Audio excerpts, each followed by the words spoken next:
নমস্কার, আজকে আমি দেখাবো ওয়াইল্ডক্রাফটের লক সেটিং কীভাবে করা হয়। আমি একটা ট্যুরে যাচ্ছিলাম, তো একটা ওয়াইল্ডক্রাফটের ট্রলি ব্যাগ কিনেছি। তো ওটার লক সেটিংটা আমি রিসেট করেছি, তো ভাবলাম একবার ভিডিও করে সবাইকে শেয়ার করা যাক। প্রথমে দেখতে পাচ্ছি ছোটো একটা ডট মতো আছে, সেখানে চাপ দিয়ে ওটাকে ভেতরে ইনপুট করতে হবে।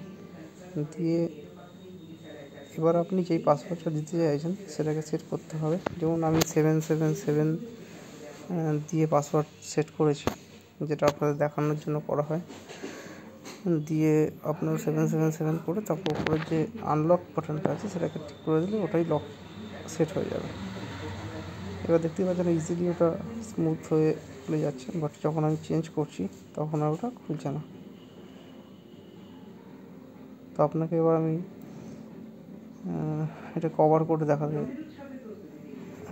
কভার করে এবার আপনি পাসওয়ার্ডটা সেট করে আপনাকে দেখাবো।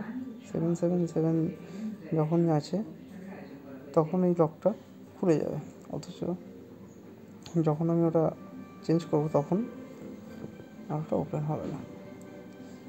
ব্যাগটা খুবই ভালো, ওয়াইল্ডক্রাফট ব্যাগ, আর ওরাই ভালোই হয়।